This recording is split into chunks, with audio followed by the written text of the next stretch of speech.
So right here in this general area is where the caretaker was living at when he went for a walk up this little off-road when he found her initially. I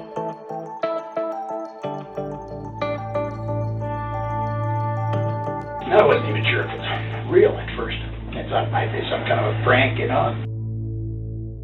Actually, I did reach down and touch her hand. That feels like flesh and bone to me.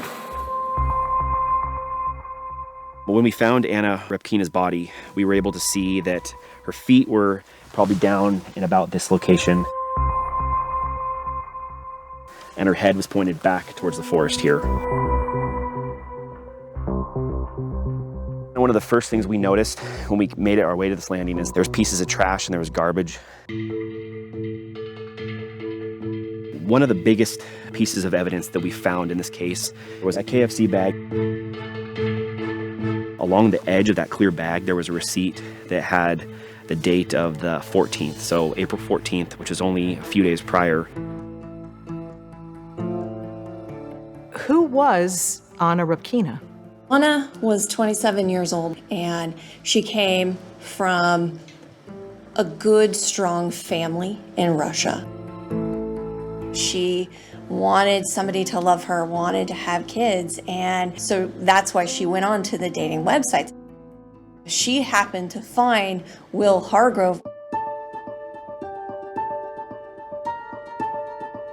He's always trying to make people laugh, making sure that everybody else is happy, trying to push them to become the better person that they can be.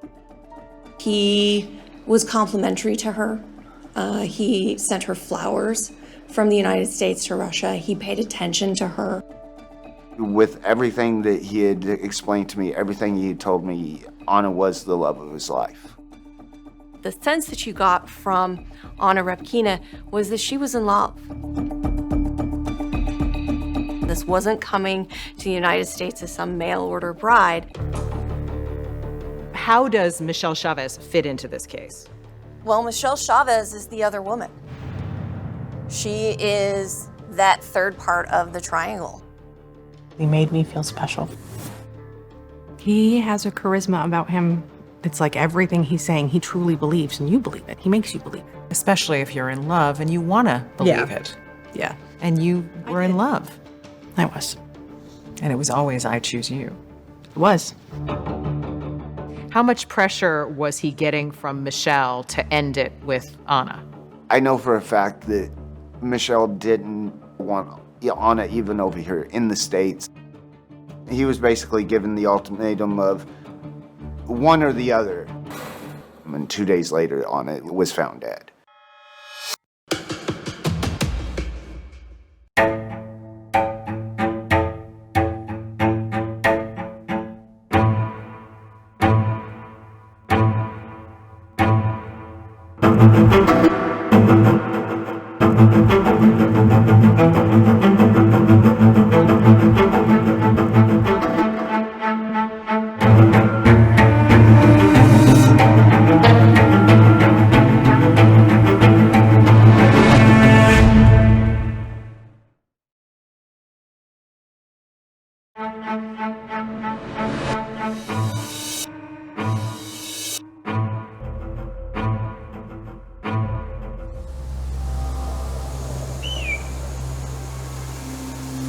This is outside of Corvallis, quite a ways out in the Alsea area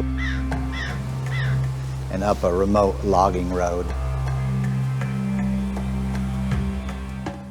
Ryan Jocelyn and Amy Matusko, both deputy district attorneys in Benton County, Oregon, received an urgent call that a body had been found on April 17, 2017.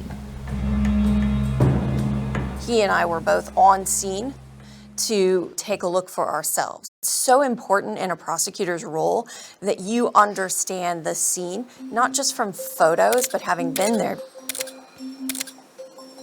Not too many people are going to be up in that area. But frankly, the fact that the body was discovered as quickly as it was pretty extraordinary. Lead detective Lieutenant Chris Duffett says a local caretaker happened to be out walking his dog that day when he came across the body. The caller was walking on this road on a day and a time in a place that he really should have never been. So we were very, very lucky to find her body. If it would have been any more time, we might have never found her. The victim was identified as 27-year-old Moscow native Anna Repkina. She had been shot. She was smart, intelligent. She had an office job working for IKEA. She loved cats. She loved to travel. Anna had a lot going for her. A lot of people liked her.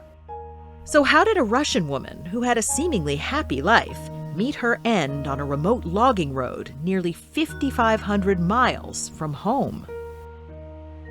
She had broken up with her boyfriend of 7 years and was really looking for that connection. A year earlier, newly single Anna started looking for love online and joined a Russian social networking site. She found what she was looking for halfway across the world when she met 26-year-old Oregonian William Hargrove. Then they started really chatting. They chatted a lot over Facebook. Then they started video conferencing. And that was happening on an almost daily basis. Anna and Will found that they had a lot in common. They really bonded over music. She very much loved music. She liked to go to rock concerts. They would have discussions about bands. She had a good sense of humor.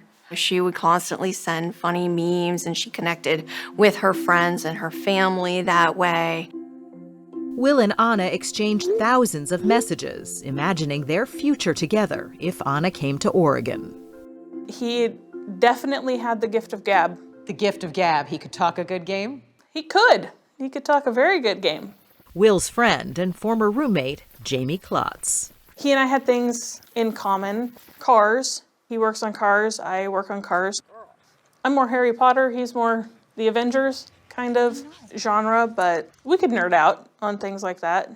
He actually took me to see my first Avengers movie. He was a likable guy, a jokester. He just liked to laugh and have fun. I enjoyed being around him. Will worked as a mechanic at a local auto dealership. In his free time, he'd meet up with friends like Joseph Thompson at the Peacock Bar and Grill. We would play pool over there on Sunday nights and just basically ended up hanging out, doing karaoke. I don't know how many times me and him would be sitting there playing pool, and he'd just have women walk up from the bar, just sit there, talk to him. He was very charismatic. He had the personality, the presence. Was he a player? No, not necessarily. Will was such a good friend that Joseph called him his brother. We were both in the military. A lot of the training and stuff we had went through was similar, and it helped pull us together. What branch of the service were you in? Army. And Will? I believe he was Marines. He said that he used to be stationed in Russia. Will seemed to have an affinity for all things Russian, and his online relationship with Anna took off. Anna decided to fly to the States to spend the holidays with Will in Oregon and see if their virtual love would feel the same in reality. December of 2016, she traveled here and spent a couple weeks with William Hargrove. But the road to romance had an unexpected detour. There was a problem when she first came out in December to see Mr. Hargrove. She mistakenly mixed up Portland, Maine for Portland, Oregon. And she was stranded in Portland, Maine. Amidst the chaos of flight changes, Anna messaged Will, building the anticipation to finally be together. Anna eventually made it to the right Portland and into the arms of Will Hargrove. During her visit, she posted highlights of their whirlwind romance, including photos of their trips to the coast, Will's cars, and even a Christmas wish scrawled out to her family back home. She came here for love. At the conclusion of this trip, she actually became engaged to William Hargrove, and they had plans to get married in the future. Anna returned home to Russia after 10 days with a souvenir, an engagement ring from Will, and plans to pack up her life in Russia and move to Oregon with the promise of marriage. She was excited about the wedding. She was talking about all the different style dresses and what she really wanted. But there was going to be an obstacle in Anna's path to love. I'm Michelle Chavez, and I was Will Hargrove's girlfriend.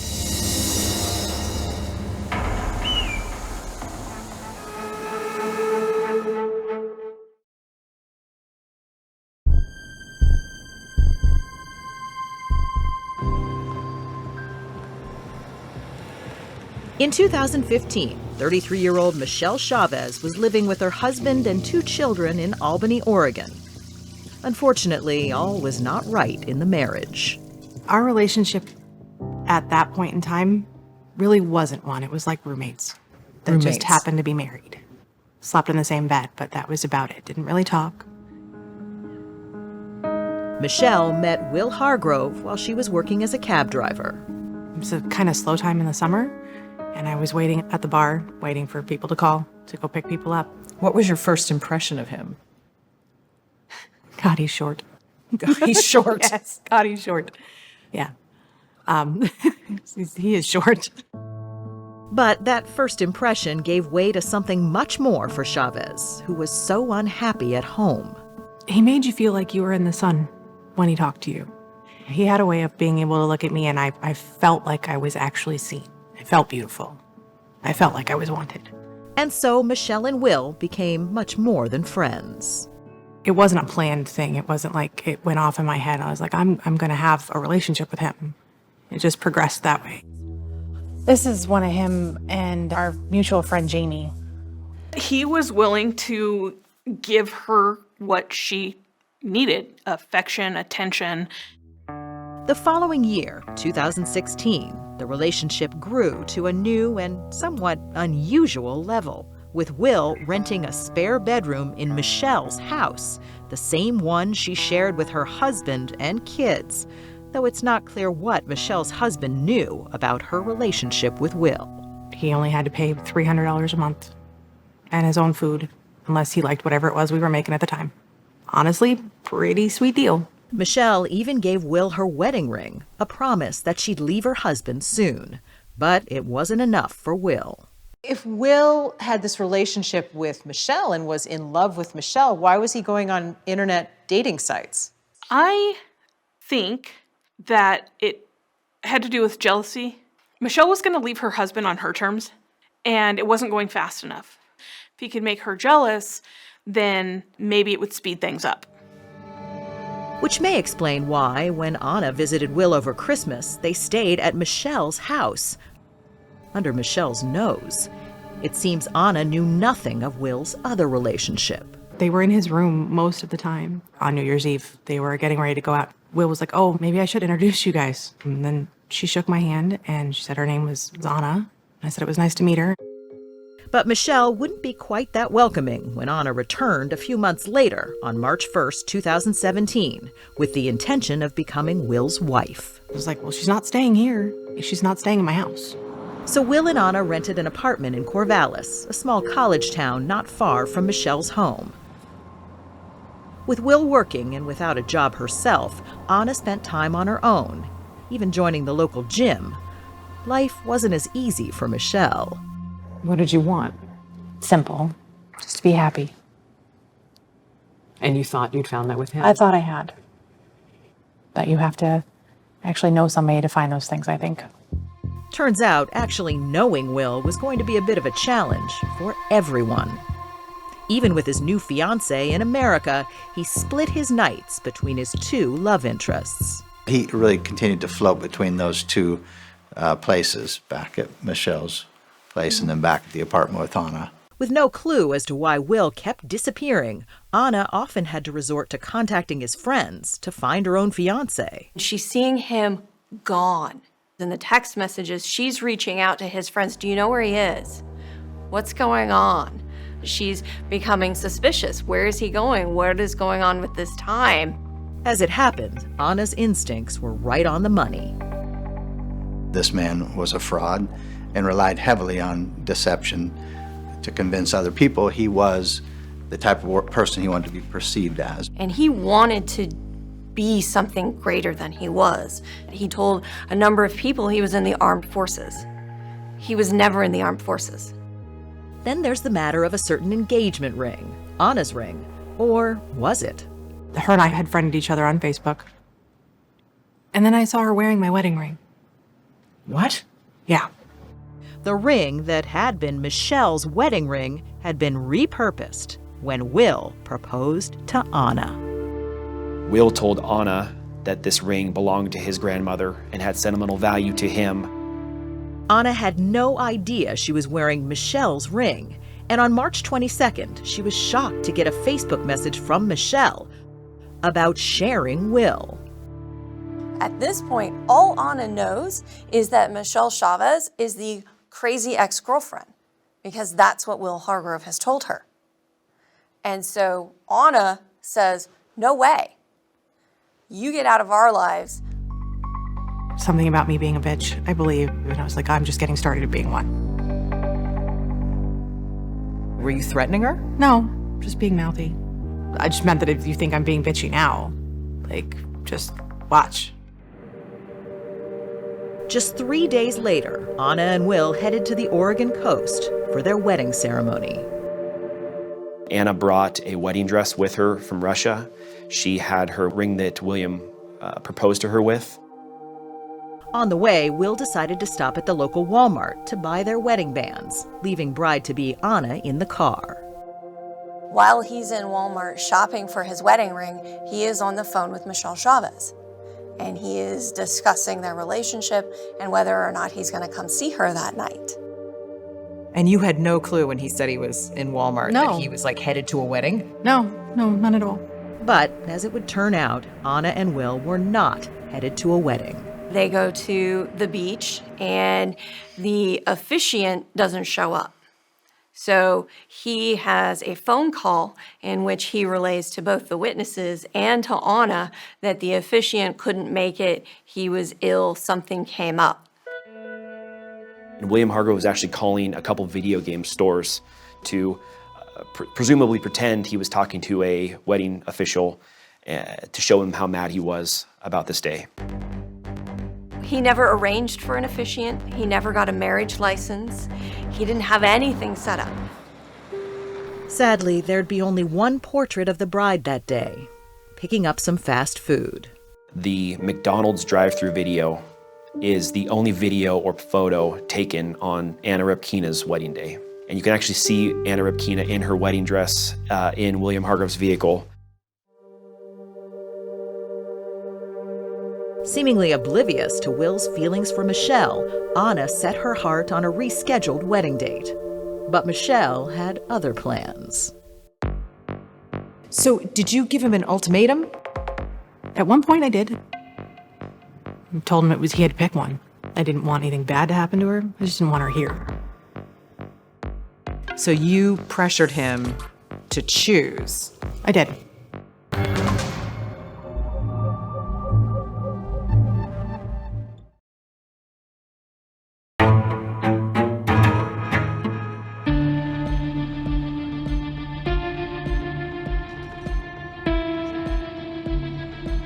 In April 2017, the relationship between Michelle and Will hit a crossroads, with Michelle insisting Will finally choose between her and Anna. Will told Michelle she was his choice. So April 19th was the deadline. Right. For both of you. Correct. You were going to be done with your marriage, and he was supposed to... She was supposed to be gone, or whatever he was going to leave her. How much pressure did Michelle put on Will to get rid of Anna? A lot. There was a lot of pressure. There's a lot of back and forth in there between all the text messages where 1 minute it's like, clean out your stuff and get out. The next minute is, I love you, I want to be together. But we can't do that if she's here. There are texts between the two of you with you pressuring him to choose. And at one point you told him to fix it. Yeah. What'd you mean by that?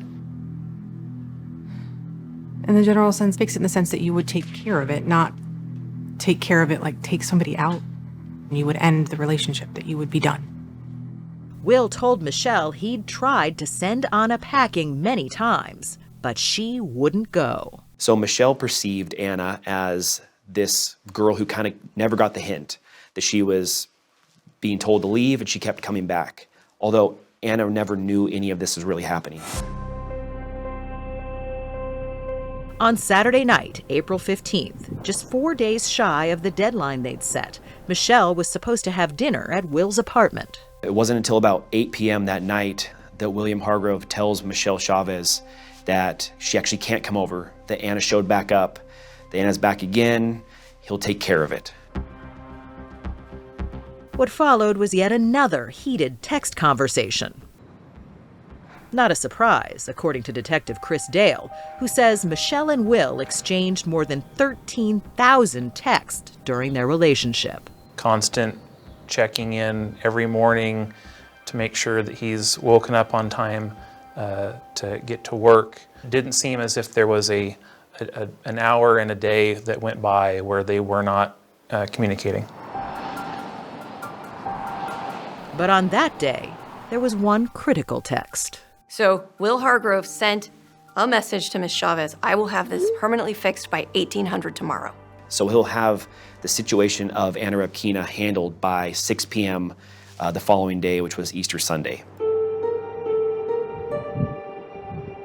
That assurance was not enough for Michelle. She continued texting and calling Will, who turned off his phone. As the hours passed with no reply, Michelle's hope that Will was truly fixing the problem with Anna vanished. I guess you made your choice. Okay. I'll let you be. Why? I just want to know why. I'll let you be. But I just want to know why. The next morning, Michelle headed to her mother's house for Easter. Jamie was there as well. She said that she'd spent the night ugly crying. And even though I knew what the probable answer was going to be, I still asked her, like, why? And she looks at me and she goes, why do you think? And I said, because of Will. Meanwhile, back at his apartment, Will was dealing with a very different but urgent problem: his car insurance policy. They've been sending him notices that if he doesn't have it paid by midnight on the 16th, they're going to cancel his insurance. He tells them that he knows his insurance lapses that evening and he needs to get it extended for free because if it doesn't, he's going to lose his vehicle loan and they're going to repossess it immediately. Okay. Can you guys hold off until the 21st so I can get you paid? Unfortunately, Wanted is pending cancellation for non-payment. We don't have the ability to move the dates at all. And this one, so it'll be canceled effective tonight at midnight. Just after 4:30 p.m., Michelle's phone rang. It was Will. And what did he say? That he had been out at the coast. He was on his way back in, and he almost hit a deer. He ran off the road, and he had a flat tire. And he needed help. How did he sound? Shaken. Sad. And so Michelle left her family's Easter celebration to go and meet Will in the town of Alsea. He waited for her at a local convenience store. You can see him walk to the cooler where he gets a Pepsi. He goes and gets his candy bar, and then he ultimately gets a pack of cigarettes. About an hour later, Michelle arrived. She parks on the side of that store. We see her get out of her Prius. I asked him what happened.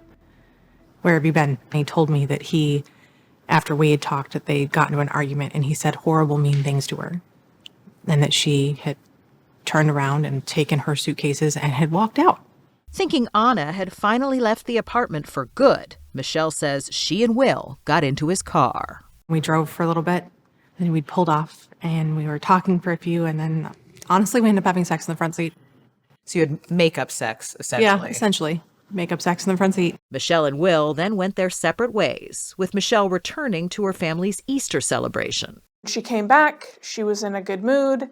She was smiling. She was happy. She looked total 180 from what she looked like in the morning. Will headed home, but he made a few stops along the way. First, at an ATM where he withdrew money from Anna's bank account. Made a $200 withdrawal from this machine and then engaged in some conversation with some employees at that gas station, where he actually ended up hugging one of them and crying about the fact that his girlfriend, Anna Repkina, had left him. His girlfriend, whose account he just took $200 from. Yes.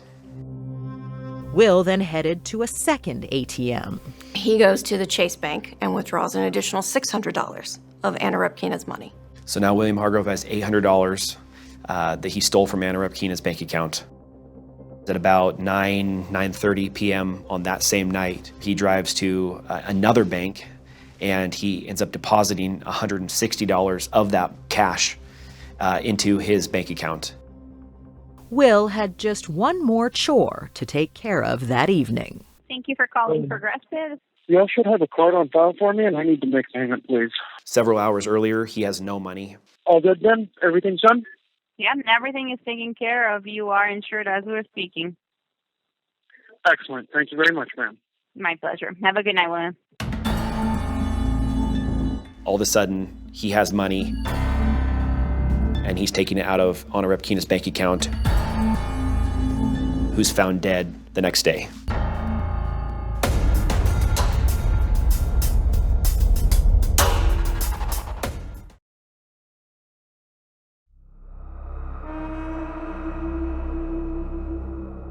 On April 17, 2017, the day after Easter Sunday, Anna Repkina was found with a shotgun blast to the back of her head, her body left like one more piece of garbage. Anna was discarded in this landing with the other trash. Fast food bags, cigarette cartons, candy wrappers that were here. And at that point, we don't know what's evidence and what's not, because that could either be huge evidence in this case or it could be just trash. While investigators hoped to find a connection to Anna's killer, Will was sending Anna texts showing concern about her whereabouts after the fight he said they'd had the day before. Will also launched a bizarre deep dive online, researching time travel. He is trying to ask for help in how to travel back in time, back to April 16th, in order to correct a horrible mistake. His words, correct a horrible mistake. Yes. He even went so far as to message strangers on WhatsApp for advice to help someone he called his best friend. Will was apparently so desperate for this information, he offered a reward: his soul.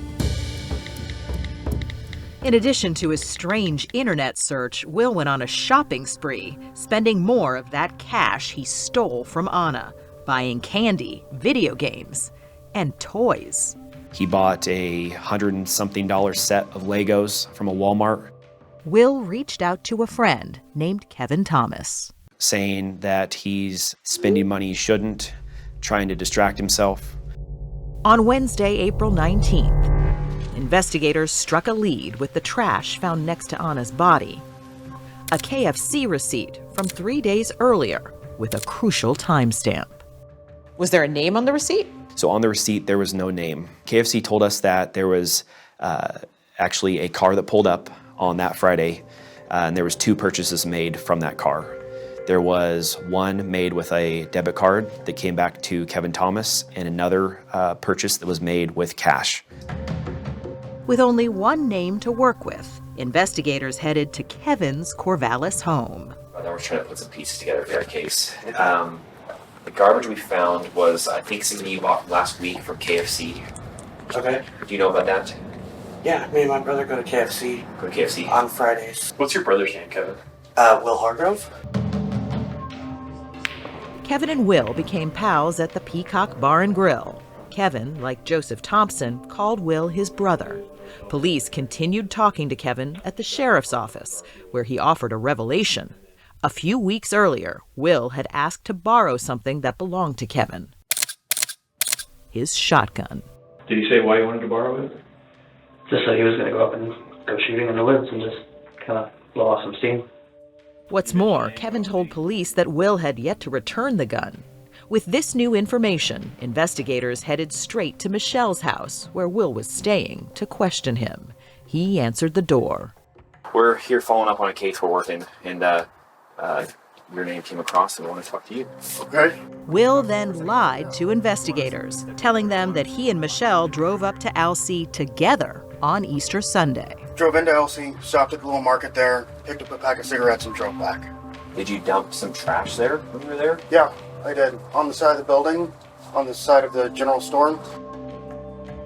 But that trash that Will claimed to have left at the store was the very same that was found next to Anna's body. Investigators asked Will to come to the sheriff's office. While Will was getting ready to leave, he texted Michelle to ensure their stories matched. At the sheriff's office, investigators got to the question of Anna. What do you know about her? Almost nothing. How'd you guys meet? Met her downtown Corvallis. Just walking around? Yeah. Will played down their relationship, even calling Anna psychotic. We went on 2 dates, and then I told her it wasn't going to be anything more than that. And I was happy to keep hanging out with her, but that was all it was going to be. How long ago was that? Last time I saw her was middle of March. Middle of March. Cut it off because she decided to put on Facebook that we were engaged. She posted that? Yeah. After 2 days? Oh yeah, and it brought hell down upon me. From who? Michelle. Lieutenant Duffett turned up the heat on Will and got right to the point. So, Will, your trash was found where somebody was killed. I'm sorry, what? Okay. That's what we're talking about here. You guys are looking at me for this? Your trash, like my partner said, was found there. Your stuff was found at a scene where somebody died. Yeah. Okay. Talking to you, there's a lot of inconsistencies with your story about what happened. That's when Will stopped talking and asked for a lawyer. No offense, guys. You've been really kind, and I like you. And I don't mind that. But the moment that you say somebody was killed out there, that no, it just, no. Okay. So, William Hargrove, I need you to stand up and put your hands behind your back. You're under arrest for the murder of Anna Repkina. Will Hargrove was placed under arrest, but did police have the right person in custody? If anyone on the face of it looks like they have a motive to kill Anna, it's the other woman. It's Michelle. How can you be so sure that she had nothing to do with Anna's murder?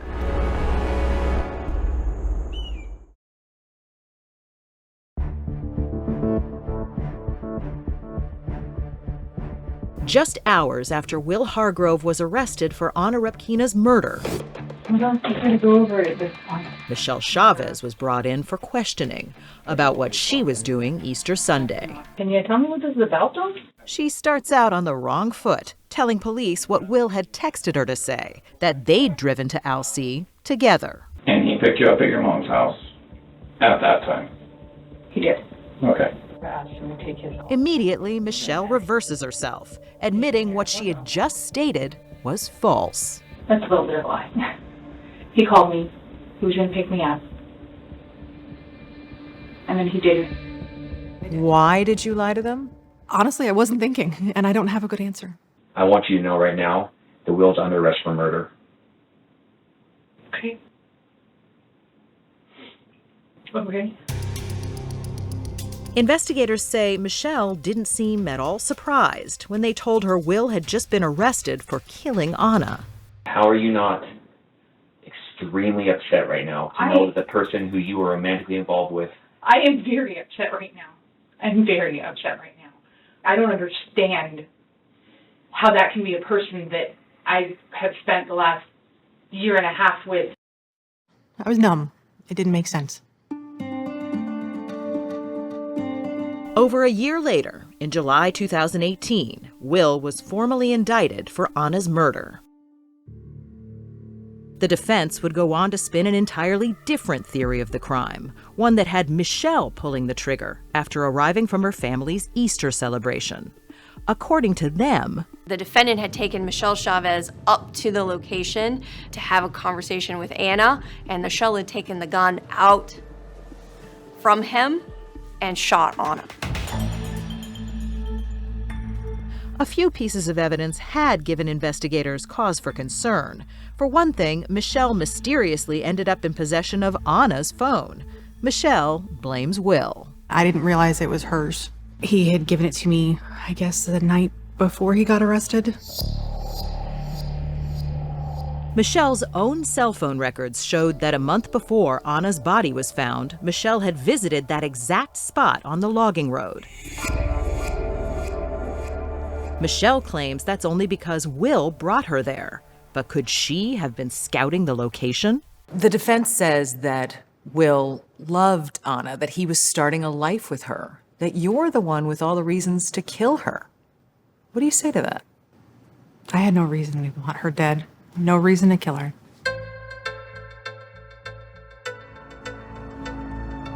I do get how it looks.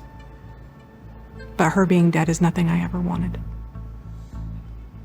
I want her to go home. Did you ever tell Will to kill Anna? No. Days after Will's arrest, his friend Kevin's shotgun was recovered from the back of Will's vehicle. Evidence supports there'd only been one killer. Will Hargrove's fingerprint was on the shotgun. Michelle Chavez's DNA was never on that shotgun. Michelle Chavez's fingerprints were never on that shotgun. Piecing together various security cameras, investigators tracked Will's drive with Anna to Alsea. We see the defendant's car that's distinct for various reasons traveling along a certain path, and it gave us location as well as time frames.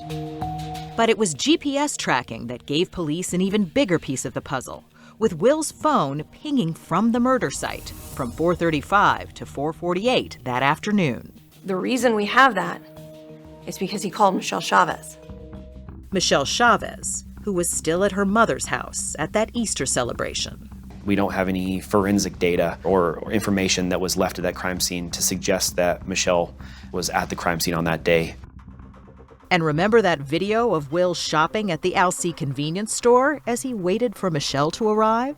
Towards the top of his bald head, you can see what appears to be smaller black dots. Raising the question, could it have been blood spatter? We can't tell you if that was blood. We can't tell you what that was. But we can tell you it was there before he met Michelle Chavez. Subsequent photo comparison afterwards showed that those spots weren't moles. They weren't anything that was there permanently.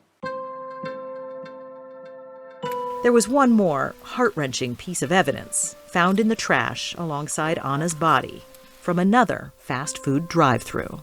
A receipt from McDonald's in Newport, Oregon, dated on March 25th of 2017. March 25th, the day that should have been Anna's wedding day.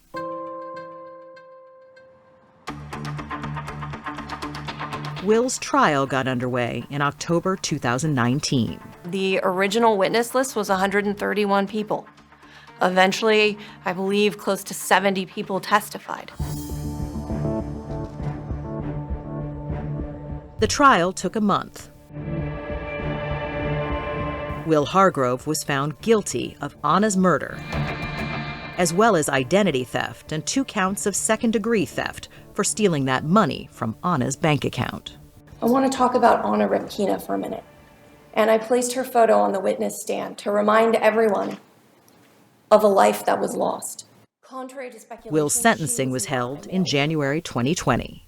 She came here with hopes and dreams to find somebody that was loving her and start a family. She doesn't have that anymore. The defendant very nearly got away with this crime. It was his own trash that betrayed him. You were receiving a sentence of life imprisonment. Will received a life sentence with a possibility of parole after 25 years. Michelle says living under the scrutiny of people in town wondering what she knew or didn't know became all too much. How bad did it get for you?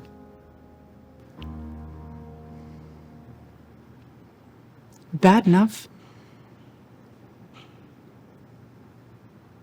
Bad. She had an incident in which she couldn't take the stress anymore. And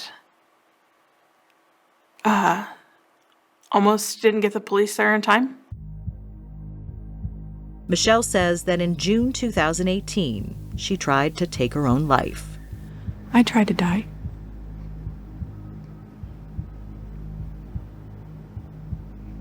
I'm still here. It didn't work. As for the young Moscow native who flew to the U.S. with the promise of love, I think you have to remember Anna as the sweet, loving, caring person who put herself out there to be loved. Because Anna was loved. She was loved alive, and she was loved after.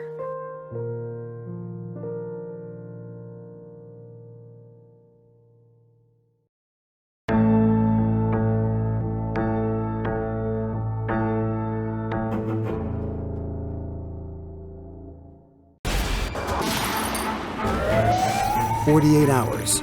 Don't miss an episode."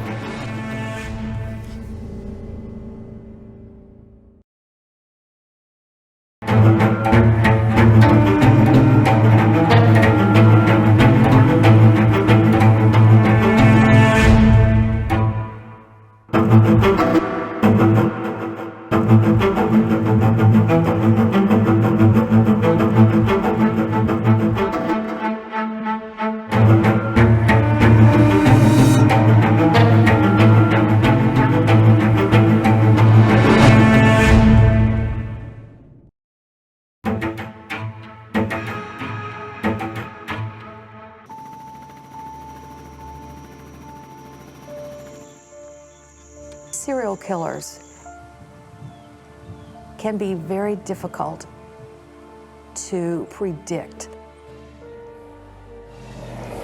They're constantly thinking about hunting for human beings. Police reported another grim finding. To hurt and to kill.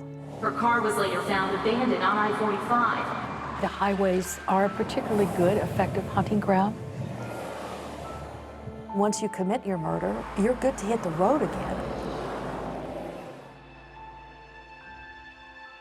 The 12-year-old disappeared April 3rd while jogging near her home. She's a beautiful child. How soon did you really know that something awful had happened? When we first went out to search and we didn't find her, when there was absolutely no sign of her, we knew then that something terrible had happened. Kelly Cox locked her keys in her car after taking a college field trip to the Denton Police Department. She was last seen making a call from a payphone.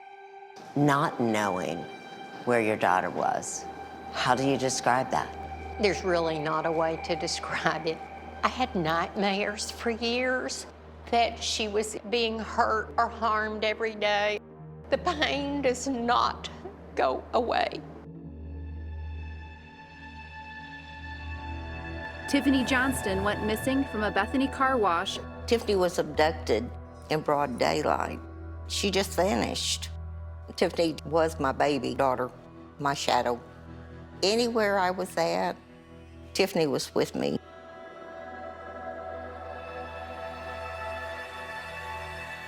Been a week since Jessica Kane disappeared. Her car was found abandoned on I-45. She would not go somewhere without calling, and that's why we know something's wrong. We gotta find her. Childhood friends came together to hold a vigil praying she would be found.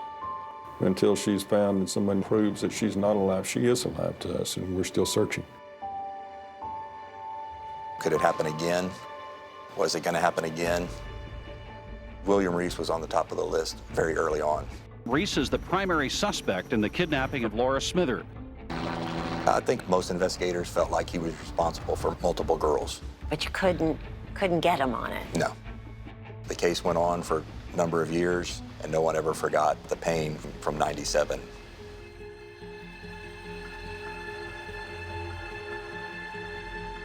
He had to cooperate, or those girls were gone forever. Today is March 1st, 2016. If you're comfortable with it, I would like to go through these 4 different incidents that occurred. Are you okay with that? Yes, ma'am. These offenders, they love to brag about themselves. I took this throw blanket I had and I laid it on top of her. So it becomes something that's fun for them, a little bit of a cat and mouse game. Stuff you're saying, I don't remember that. They are pathological liars. And then you immediately buried her after that? Yes, sir. They lie about things they don't even have to lie about. You can't necessarily trust what he says. You have to verify. This is the area that he brought you to, but, I mean, you were looking and you weren't finding her. Right. Some folks thinking that maybe the information was not accurate. I have no reason to lie to you guys. And that he was playing us. Certainly we were hoping it was going to be a little bit faster than it was, but you can see that truly confirms a needle in a haystack.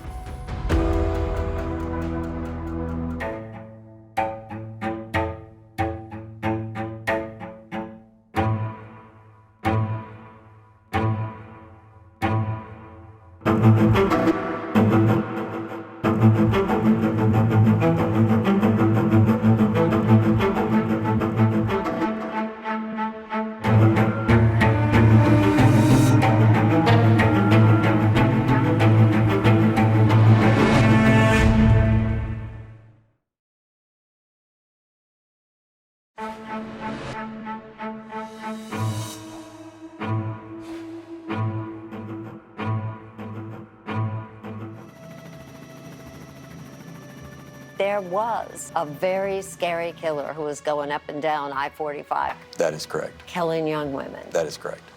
Interstate 45 runs through the swamps and the derelict oil fields between Galveston and Houston. The highway marks a trail of unsolved murders that stretches back for decades. And friends with Texas Deputy Chief of Police Josh Rogers says 1997 was a particularly deadly year. We were living in such a false sense of security. It was quite a shock to the system when we got educated. And you got educated the hard way? The worst way. Absolutely the worst way. On April 3rd, 1997, Gay Smithers' 12-year-old daughter, Laura, an aspiring ballerina, went out for a run and never returned. As days passed, thousands of volunteers, on foot and on horseback, combed the swamps and fields around their home in Friendswood. Keep your eyes open, this is what we're looking for. The U.S. Marines even flew in to help. We just wanted to say thank you to everybody. We are gonna find her. What does this say, your t-shirt? It says pray for Laura. I was also there in 1997 with the family, Gay, Bob, and Laura's younger brother, David. Are you surprised by the outpouring of concern, sympathy? Uplifted by it. It's just the only thing that's getting us from one day to the next. The beginning of the ballerina. Exactly. Yeah, I was taken in our backyard at the other house. There's no doubt she's coming home. I went into denial immediately. I would not accept any other scenario other than that somebody had taken her. We've lost the strength to endure. And if I prayed hard enough, she'd be released to come home to us. That's how I coped. Then came the devastating news 17 days later, when Laura's decomposing body was found in a retention pond 12 miles from her home by a father and son walking their dogs. We thought it was, like a dead animal in the water or something like that. My son, Jason, he says, no, animals don't have socks. I screamed into the phone, that's not Laura, that's not Laura, I couldn't accept it. I can still hear my screams in my nightmares. And then, of course, we had to tell David, for some things there are no words. How old was David at the time? 9. He not only lost his sister, in a way he lost his parents. We were physically there, but we were emotionally absent. Part of us was gone. Part of us was ripped out. After weeks in the water, Laura's exact cause of death could not be determined. Investigators also couldn't be sure if she had been sexually assaulted. In spite of the unknowns, a suspect emerged pretty quickly, a man named William Reese. It was the third day that Laura was missing that he was on the police radar. That quickly? Yes, the third day. And why? Because he was a sex offender. Reese had been released 6 months before Laura's murder, after spending 10 years in prison for 2 rapes in his native Oklahoma. He was now working in Friendswood, Texas. He was building a residential subdivision and was a bulldozer operator. And on the day Laura went missing, because of rain, police learned, Reese was let off work at 9 a.m. Which would have taken him right in the direct path of Laura Smither.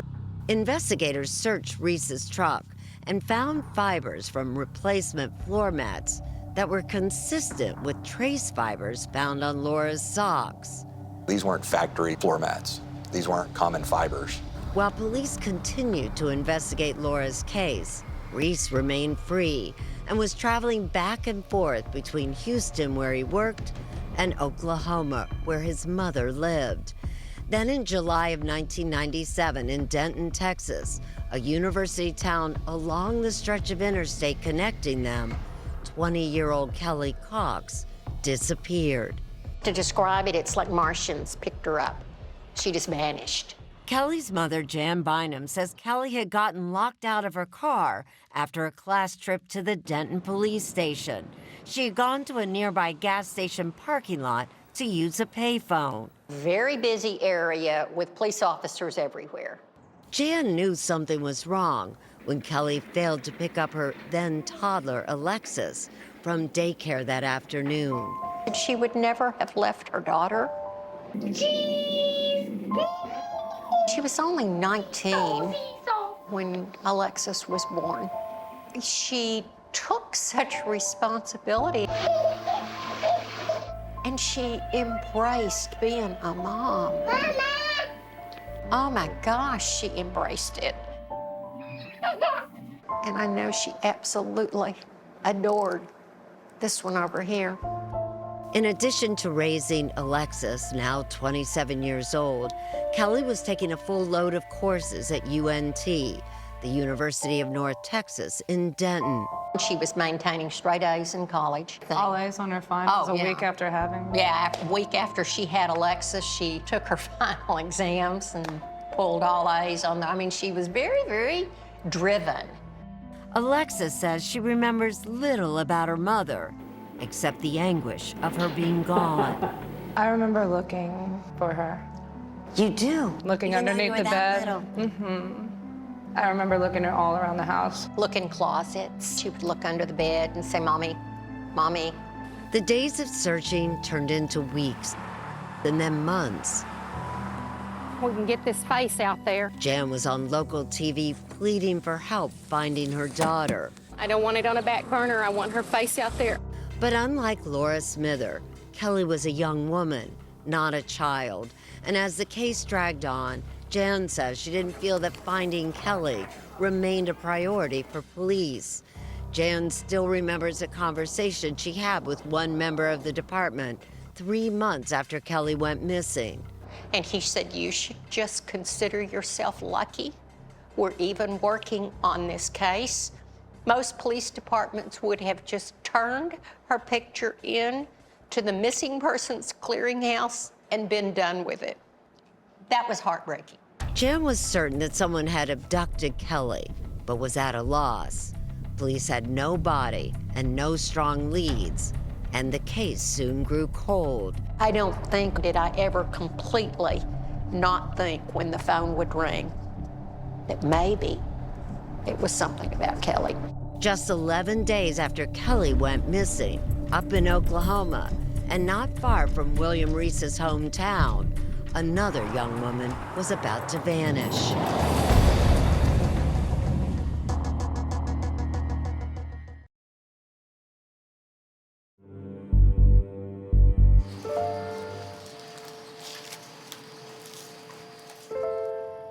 She'll always be my baby.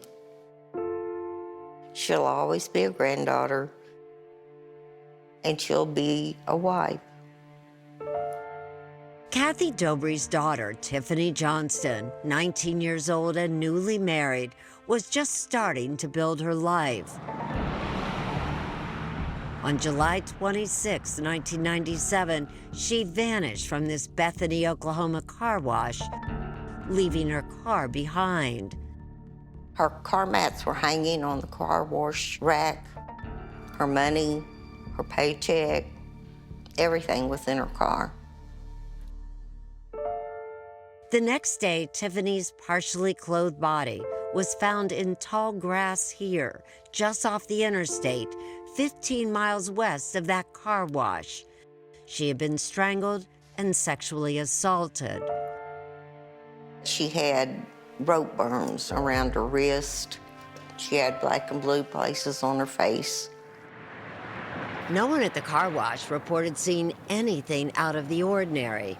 So whoever took her had to be pretty calculating and thinking about the surroundings. Oh, yeah. And Tiffany would fight. A few days after Tiffany's murder, Kathy says she got a phone call from a man she knew from her town of Anadarko, William Reese. He called to tell me he was sorry that he had heard Tiffany had gotten killed. And how did he sound when he called you? Sincere. All he said was, "I'm sorry to hear about your daughter." How did you first meet William Reese? I met him at the restaurant. Kathy was a waitress in town and knew Reese's mother. And when Reese was released from prison in 1996 and came home, Kathy had given him a ride to get a new driver's license. Did you know what he had spent time in prison for? No, they acted like it was no big deal. And would you have even guessed that he had been convicted of violent crimes toward women? Oh, heavens, no. It never occurred to Kathy that Reese could have anything to do with Tiffany's murder.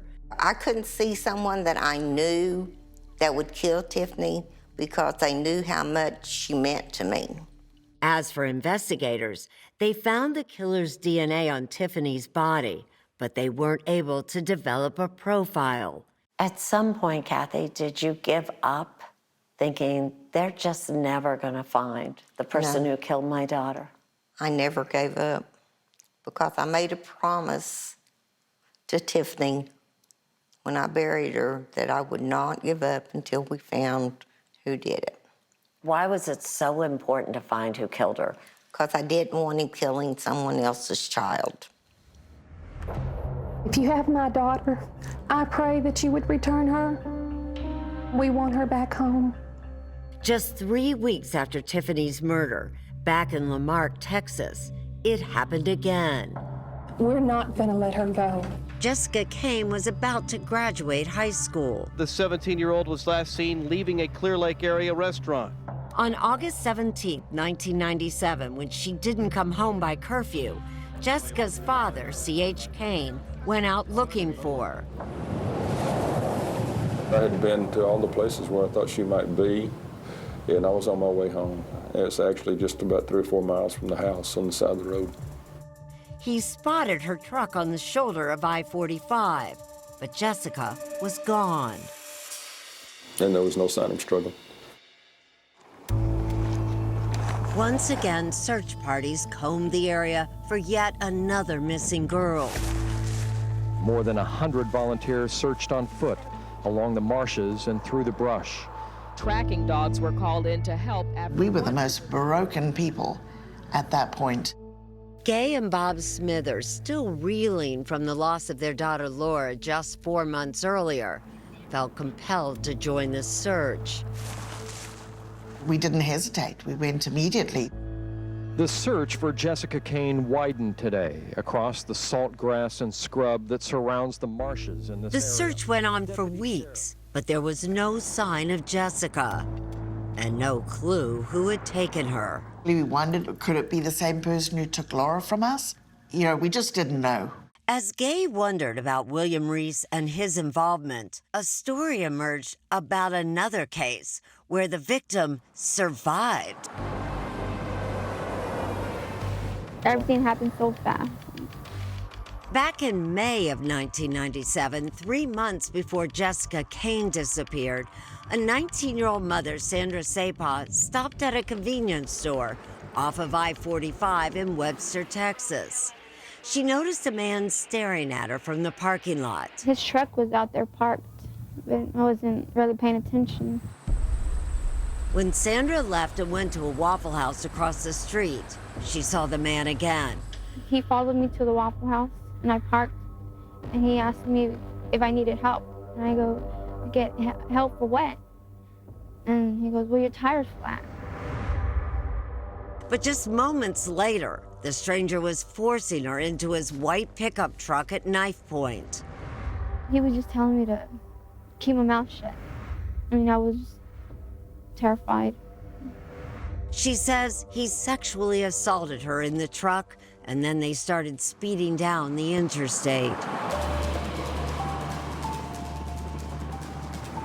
I mean, the only thing I was thinking, like, he's gonna kill me. I'd rather jump and kill myself than him doing that to me. And that's just what Sandra did. As the truck sped down I-45, she opened the door, jumped out, and hit the pavement. And then I got up, started running. Gravely injured, Sandra managed to get help and reported the incident. 5 months later, in October of 1997, during a meeting with Friendswood Police, Webster investigators noticed that Sandra's description of her abductor's pickup sounded similar to the truck that Friendswood Police had searched in Laura Smithers' case, belonging to William Reese. Okay, if y'all would, get shoulder to shoulder with the guy on the red circle. On October 16, 1997, Reese was pulled in for a lineup. Number 4, step to the red circle. I want you to take a quarter turn to the left. When he walked out, I mean, I knew that was him. No doubt. It was him. Okay, now loud voice, get in the truck. Get in the truck. William Reese was immediately arrested and charged with kidnapping. He pleaded not guilty. He was finally behind bars, but not for any of the murdered girls. Did you attack Laura Smith?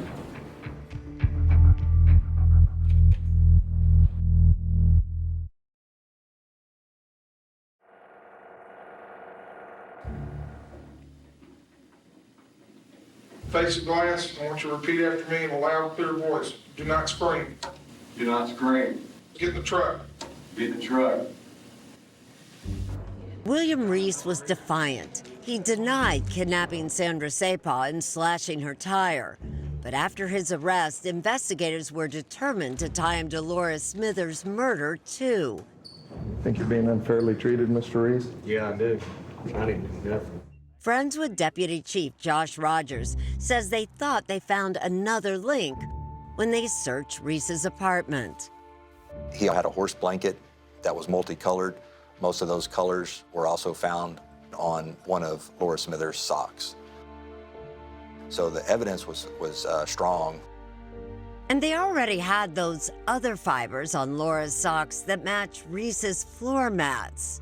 Still, the DA at the time did not feel that was enough evidence to charge Reese with Laura's murder. And was that frustrating? Very, very. I got very, very angry. I felt that the system had failed us and failed Laura. But Friendswood detectives weren't giving up.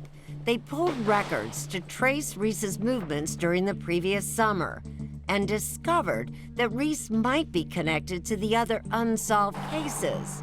There was a fuel charge from Denton on July 15th, the same place and date of Kelly Cox's disappearance. It was the first time Kelly's mother, Jan Bynum, had heard the name William Reese. He was now also on the radar of Denton police. That, caused them to want to check Kelly's fingerprints against anything in his truck or car. Did they find anything, fingerprints, anything connected to Kelly? No, they did not.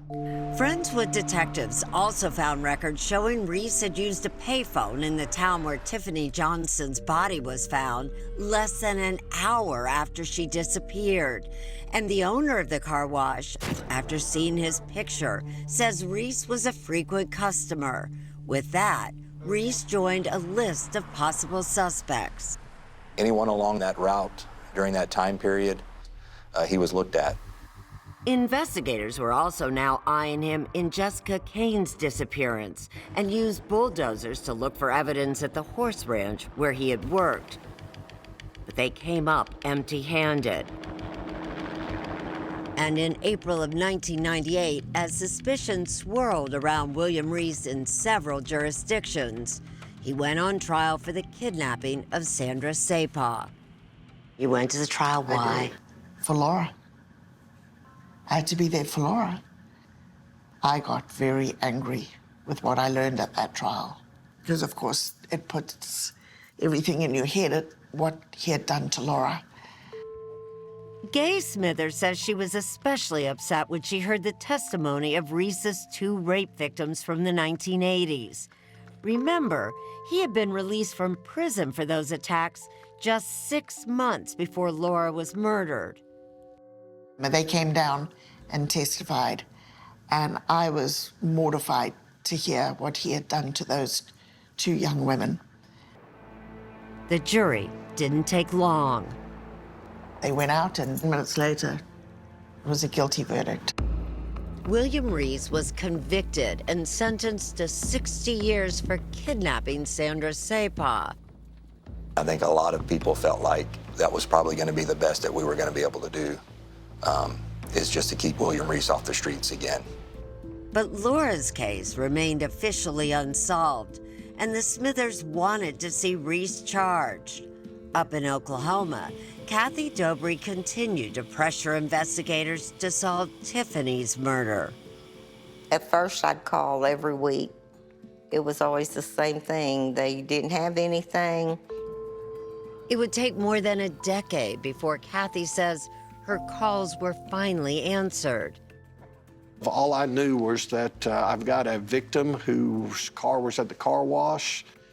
In 2012, retired police chief Lynn Williams had recently started working on cold cases at the Oklahoma State Bureau of Investigations, or the OSBI, and was assigned to Tiffany's case. The car was abandoned. The keys were in the ignition. The doors were unlocked. No witnesses. There was that DNA evidence from Tiffany's body. So really, DNA was going to be your only hope. That was my frame of mind.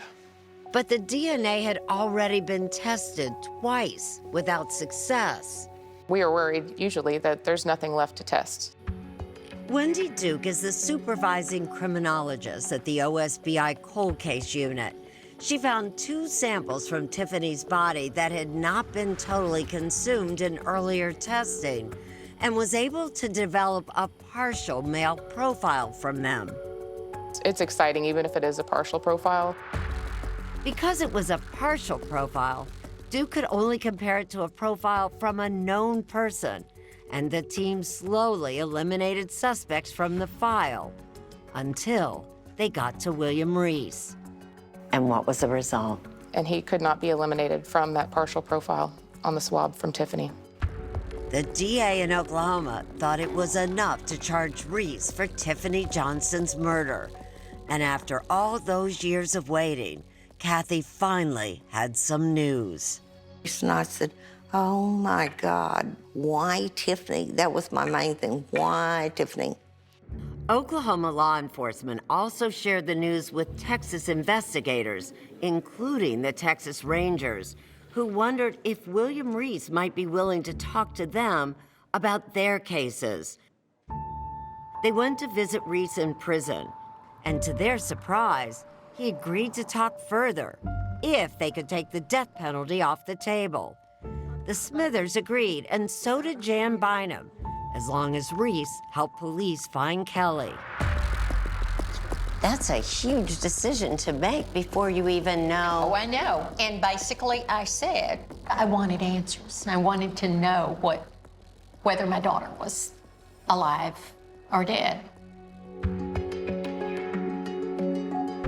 What would you do with the difficult decision that the Bynum and Smither families faced?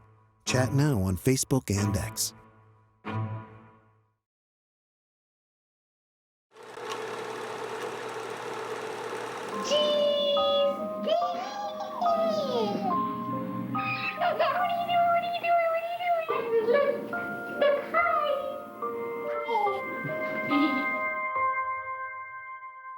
When they would find a body anywhere, and then they would confirm who it was, and it wasn't Kelly, and I'd go, oh, it's not Kelly. And then I'd go, but it was somebody's daughter. Almost 19 years after Kelly Cox's disappearance, her mother Jan was finally close to knowing what had happened. In February 2016, William Reese was moved from prison to the Friendswood jail after agreeing to give investigators information about their 3 Texas cases. He hoped his cooperation might help him in Oklahoma, too. He told us that he wasn't going to play games if we weren't going to play games. Investigators took Reese out to this remote field south of Friendswood, where he said Kelly Cox's remains were located. Reese hadn't yet told them if he was responsible for her death. He doesn't give any confession. No. But it's clear that he's got some involvement. Correct. Police spent long days and nights with Reese in the jail and out in the field looking for Kelly's remains. And during that time, Reese started telling investigators about his encounter with Kelly Cox in Denton. He claimed they got into a fight in the gas station parking lot after he bumped into her, and she spilled her soda on him. I started cussing her. I think I pushed her. That's when she hit me with the Coke. I slapped her. And then it was over. She was fighting back? Yes. Okay. What happens next? And then I grabbed her around the throat and I choked her. Reese had just confessed to murdering Kelly Cox, but investigators weren't sure if his story was true. They hadn't found any sign of Kelly in that field. But as they kept looking, this was not the only major revelation to emerge. I remember going to work at a construction job site. It was a rainy morning. Soon Reese was telling investigators what he said happened to Laura Smither on that rainy morning in Friendswood.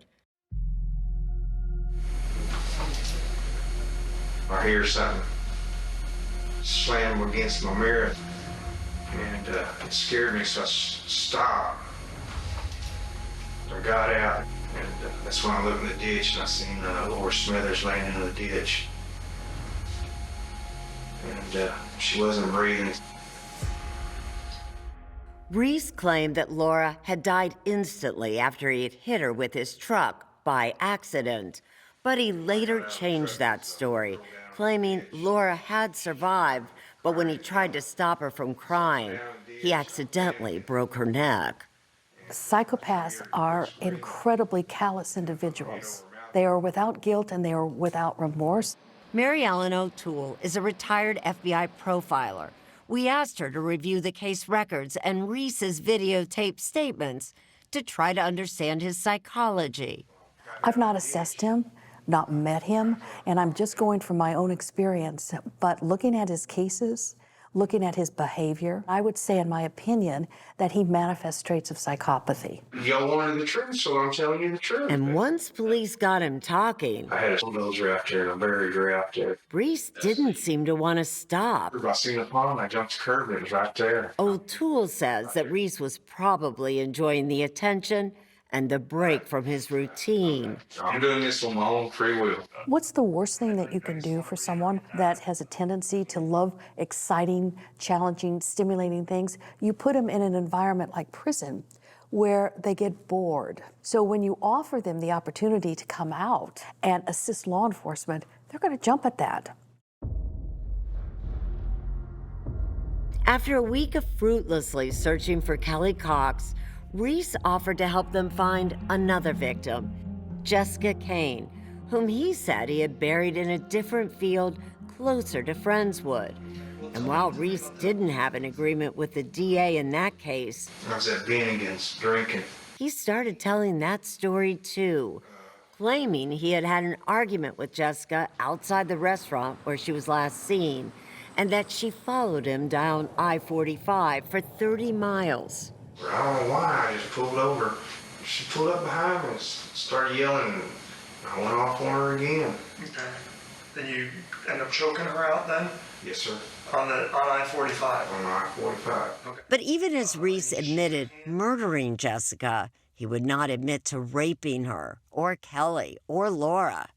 Do you believe that most likely every one of his victims was raped? I do. I believe that they were, because I believe that that was really the intent of the crime. If that's his motivation, sexual motivation, why doesn't he admit that?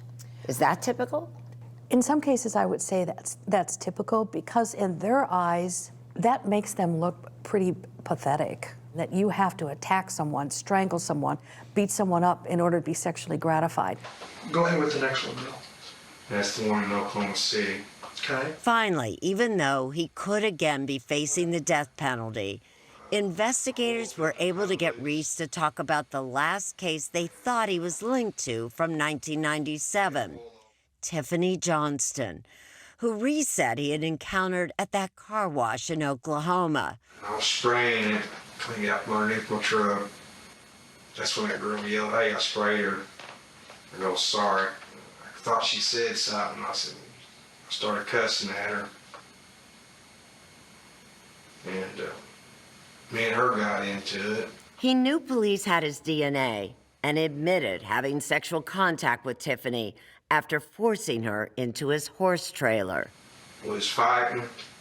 I unsnapped her overalls. I don't know why. Once again, Reese made a point to blame his victim for the violence that followed. She hit me in the back of the head with a horseshoe. Pissed me off. And started squeezing her around the throat, and I grabbed that lead rope, wrapped around her, pulled it tight. 4 victims and 4 confessions, but with no sign of Kelly Cox or Jessica Kane. Not everyone believed Reese was telling the truth. There was some folks thinking that maybe the information was not accurate and that he was playing us. Go inside the case and see more of the evidence at 48hours.com.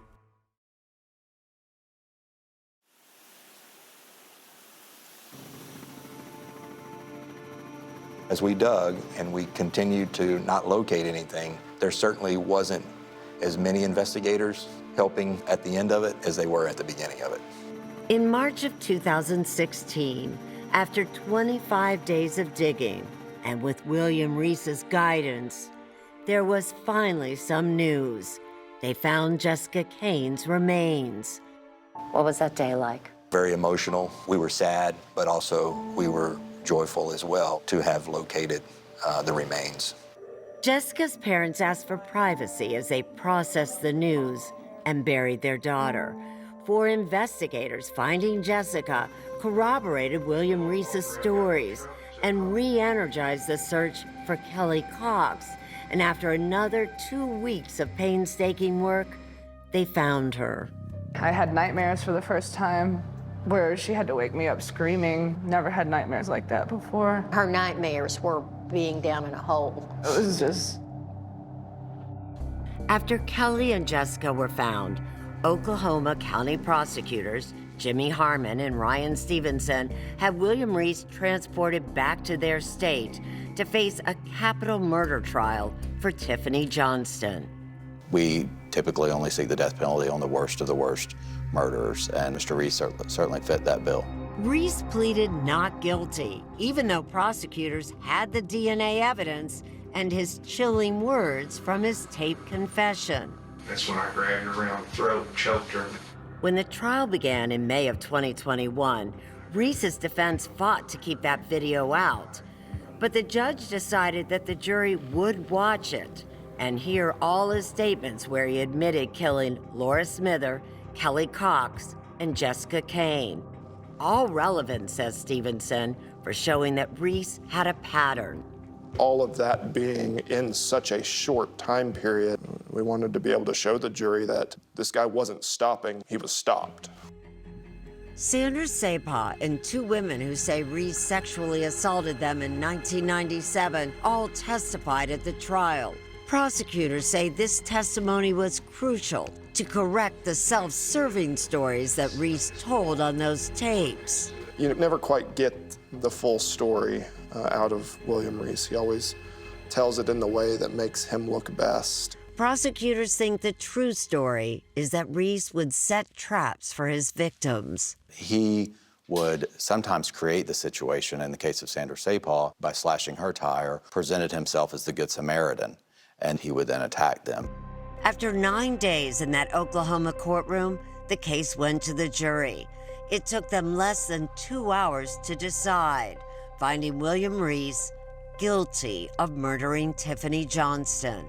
Reese was sentenced to death. I'll never forgive him for killing Tiffany. He should die. But instead of being sent right away to death row, Reese first made one final trip back down the interstate to Texas, where he agreed to plead guilty to murdering Laura Smither, Kelly Cox, and Jessica Kane. It took almost 25 years, but you finally got justice for Laura, didn't you? Yeah, and for Jessica and Kelly. And that was very important to Bob and I. In exchange for his guilty pleas, Reese received 3 life sentences in the Texas cases. Gay Smither made a statement at one of those hearings.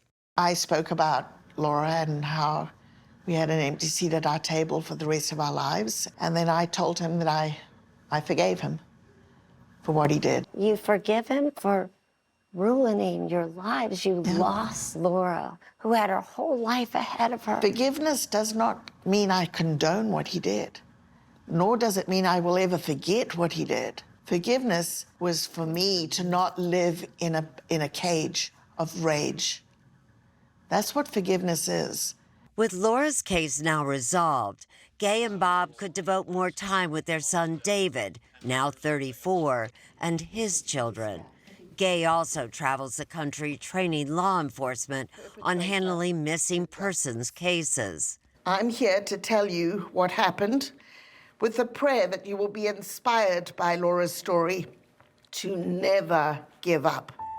The Bynums wanted a way to share their memories of Kelly and created this statue in her honor on the UNT campus, where Kelly had once been a student, hoping to remind people to be aware of their surroundings. You've got to live, but you can do that in a smart way and be safe. Jan says, like every family touched by William Reese, she's having to learn how to live with grief. I cry every day. I used to say to people, if you don't want to see me cry, then you can walk away, because I am going to cry. How do you want people to remember your mother? Just the way she was. She was a ball of fun. She was a beautiful young woman who had a lot going for her. She was driven, and she was doing it for me.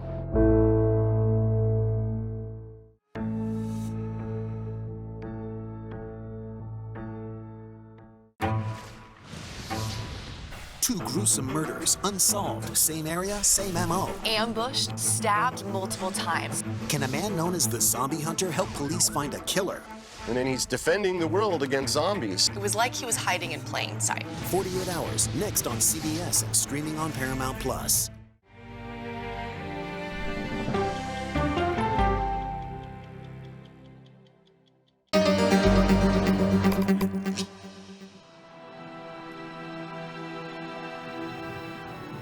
Being in the military, in law enforcement, I've seen a lot of people die. I've seen a lot of really bad things. But you never think anything's gonna happen to you. Not that you're above it.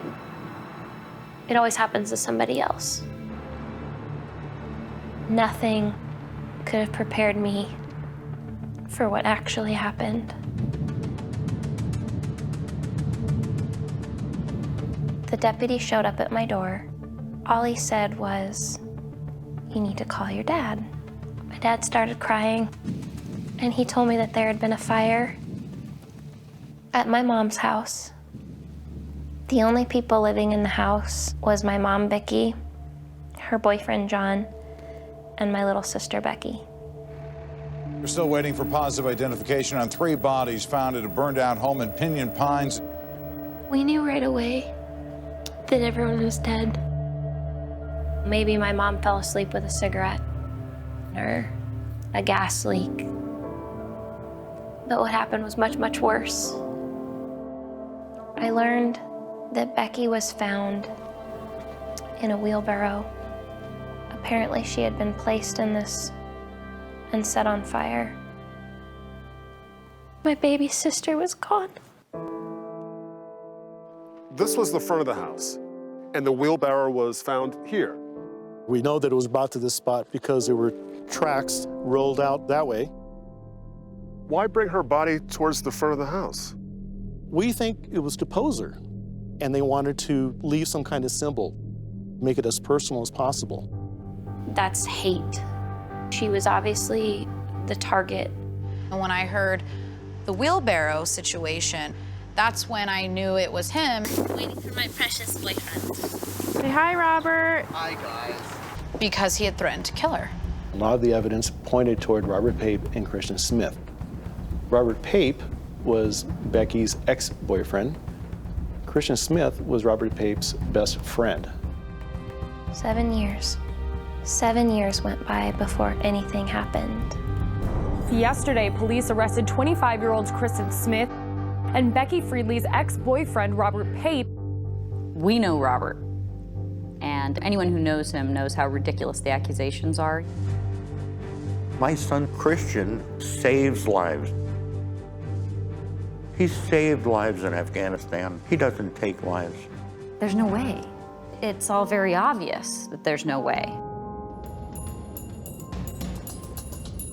Robert Pape and Kristen Smith are accused of 3 counts of murder.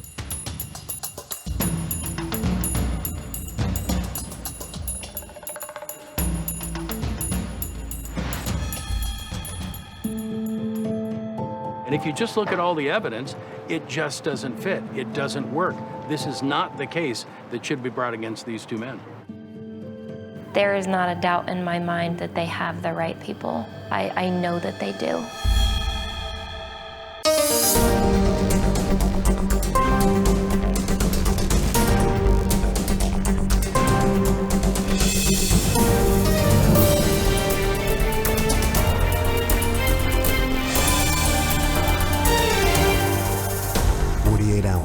Murder in Pinyon Pines. It was a vicious triple homicide, but there were almost no clues left behind. That's because a fire consumed the crime scene, destroying vital evidence. With the investigation hampered from the start, it would take nearly 12 long years to bring this case to trial and to its emotional conclusion. Troy Roberts brings us the murder in Pinyon Pines.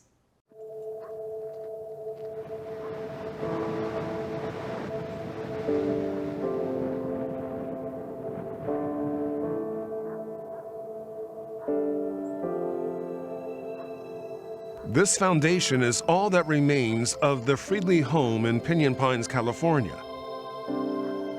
On the evening of September 17, 2006, Tanya Friedley's childhood home was burned to the ground. There's not a day that goes by that I don't think about what happened. I miss them every day. Inside the home, investigators have found the bodies of Tanya's 53-year-old mother, Vicky Friedley, and her 55-year-old boyfriend, John Hayward. It was later determined they had both been shot. The homicide unit is treating this as a homicide. Outside in a burning wheelbarrow were the charred remains of Tanya's 18-year-old sister, Becky, her body too badly burned to determine the cause of death. The worst part is that's my baby sister. I was supposed to be the one to protect her and be there for her. That's my job. Tanya Then a deputy sheriff in another town relayed the devastating news to her sister Drew, an Air Force medic stationed in Japan at the time. I think it's just mortifying when you find out that somebody could be that horrible and sinister, like something you'd see in a horror flick as opposed to real life. For Drew and Tanya, it's hard to reconcile that horrific murder scene to their storybook upbringing on the property. Their father, Ron Friedley, had built their home himself in the mountains high above the desert heat of the Coachella Valley. It was just a nice place. It was country. It was definitely out of the city, and I liked it. It was a great place for the kids to grow up. Ron doted on his daughters, and so did his wife, Vicky. My mom was just a very kind-hearted, wonderful woman. She loved being a mom. She loved gardening. She loved sewing and quilting and cooking. You know, that was really important for her to teach us how to cook, even from a very, very young age. The youngest of the sisters was high-spirited Becky Friedley. Becky was always just an amazing person. I mean, even when she was small, always had a smile on her face. She was always there for you. She was smart. Becky used to actually help Tanya and Drew with their homework. And you know, she's 4 years younger than them. She got along with everybody. She really did. She was just a fun, happy person. But the happy times as a family didn't last. Ron and Vicky divorced after 13 years of marriage. She was a good person, but we sort of grew apart. As the years passed, Tanya and Drew also left home. Becky remained behind with her mother, who eventually found love again with contractor John Hayward. My dad called Vicky his cupcake because she was just so sweet. Kitty Hayward is John's daughter. They were drawn together because they both loved the outdoors and they loved living up there together. And I would be like, Dad, why are you guys living up here? Just come down to the city. What is up here? And he would always say, like, it's free up here. No one will ever bother us, and this is the safest place that you can be. Then came that night in September. At first, no one could imagine who would want to hurt John, Becky, and Vicky. I really had no idea. The finger was being pointed at everyone, I think. There were all kinds of rumors. Rumors started circulating that perhaps they had been murdered by someone with a grudge against Ron Friedley. Ron had retired the year before from the Riverside County Sheriff's Department. Did you believe that this may have been some sort of retribution for your work in law enforcement? No, I really didn't. I never really was involved in anything where somebody would have said, I want to get back at this guy. I didn't have that kind of career. So you had no enemies? Not really, no. Investigators looked into that theory and quickly ruled it out, but then rumors began swirling about Ron Friedley himself. I mean, it's just natural to think that possibly the husband or family could have been involved, and I understood that going into it. Were you interviewed? Yes, I was. I was crying probably through most of it. Investigators asked Ron to take a polygraph test. That was probably the first time that I really felt like I was kind of a suspect.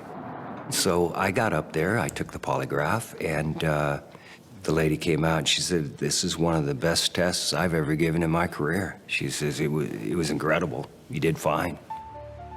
Phone records put Ron 11 hours away at his property in Northern California when the crime took place, and police ruled him out as a suspect. But there was one person, a friend of Becky's, who says she knew immediately who was responsible. This was intentional, and he did it, and I've known since day one he did it.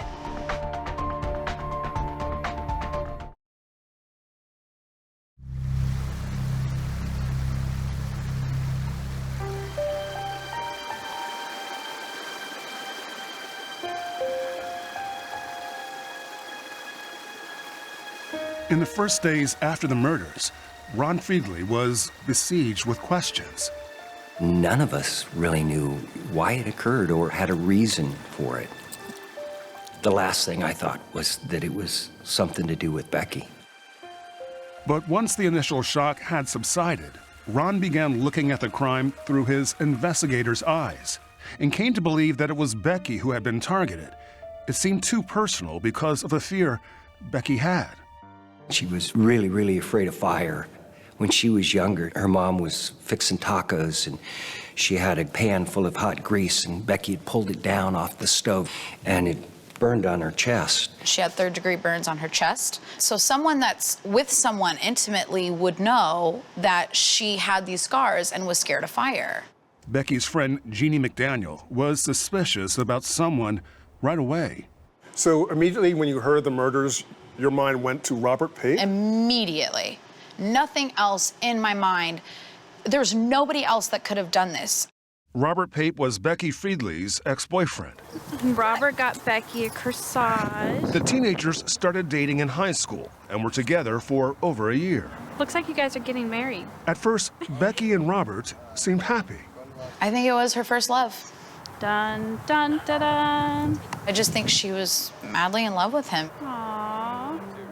But Jeannie says Robert soon grew possessive of Becky. When her and I went on vacation about 10 months before she died, he called about 20, 30 times in a night, just harassing her, wanting to talk to her while we were hanging out with friends. 20 to 30 times in one night?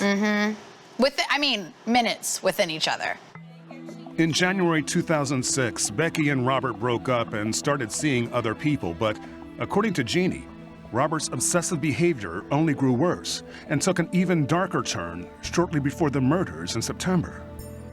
She came to my house 3 weeks before she died and said he had even threatened to kill me. Those are her exact words. He even threatened to kill me. Why?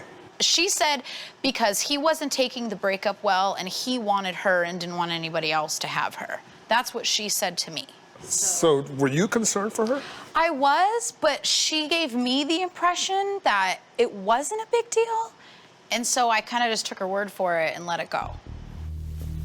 But after the murders, Jeannie says she went straight to the Riverside County Sheriff's Department with her suspicions. As it turns out, Robert Pape was already on their radar. Everyone was whispering about Robert. They moved pretty quickly in the direction of Robert. There was a lot of little tiny bits of information from different sources. One of those sources was Becky's close friend, Javier Garcia Jr., who had given investigators an interesting bit of information. On the night of the murders, he says Becky had told him she was going hiking on her property with Robert and his friend Christian Smith. Tanya Friedley believes her sister probably just wanted to smooth things over with Robert. My sister was a fixer. She loved with all of her heart, and she gave herself to everything she did. Garcia Jr.'s lead placed Robert Pape and Christian Smith at the scene of the crime the night of the murders.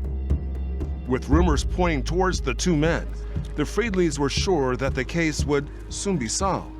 I kind of felt a sense of relief that they would be arrested. But as surely as the momentum had started, it seemed to stop. The Riverside County Sheriff's Department never publicly shared any details of the investigation or named any suspects. It was frustrating, but they just kept saying they didn't have it. They didn't have enough to make an arrest. Private investigator Luis Bolaños saw his friend Ron grow increasingly despondent. About 2 or 3 years into this, I'm getting updates from Ron, and I'm finding out that nothing's happening. This case has stalled. It's gone cold. Luis and Ron had met years earlier at the sheriff's office, where Ron had been one of Luis's first training officers. Now it was time for Luis to help his old teammate. I begged Ron for years, 2 or 3 years, let me do this for you. Luis had also worked in the Riverside County DA's office. Although they parted on bad terms, he was certain he could get things moving again. I knew that we can get this back on the front page where it needed to be, and get those phones burning again. I really wasn't ready because I really felt in my heart that I thought the Sheriff's Department was going to solve it. I really did. But as the 6-year anniversary of the crime approached with no arrest in sight, Ron finally gave Luis the green light. The media-savvy PI got to work, and one of his first orders of business was putting up this provocative billboard. We wanted to do it before and after. A beautiful picture of Becky, and then a simulated picture of Becky in the wheelbarrow, on fire. It really, really pulled at heartstrings and sickened people. We believe the following to be true. Lewis also held a press conference at the murder site with Drew and Tanya Friedley. We are in this because we believe this case can be solved. We know somebody out there knows something. Over the next year, tips started coming in. One of them from Becky's cousin, Daniela Zarmeño, who remembered something that might help investigators. I had spoken to Becky the night before the murder, and she told me that her ex-boyfriend, Robert, had come into her work at Denny's and was harassing her. He had harassed her to the point of being removed from the restaurant. Daniela says after the altercation, they had discussed going on that hike. And I think talk about whatever their relationship was, how it was finishing and where it was. And on the 7th anniversary of the crime, Lewis held yet another press conference at the murder site with Daniela by his side. The suspects then ignited the accelerant and in turn engulfed Becky in flames. Ron believes all the media pressure paid off. A few months later, the DA's office subpoenaed Robert Pape and Christian Smith to appear before a grand jury. It was just stirring the pot. There was something on the news every day about it, and I think they just said, all right, let's go do something, and they did. As the grand jury drew to a close, there was news. You're watching KESQ, the desert's news leader. 2 arrests after nearly 8 years in the Pinyon Pines murders. Pape and Smith were arrested for triple homicide. I was very happy. It was probably the happiest day of my life. But as investigators were sure the killers were finally in custody, 2 families say they are just as certain the men are wrongfully accused. Innocent till proven guilty is a myth. It's guilty till proven innocent. And the truth's going to come out. It will come out.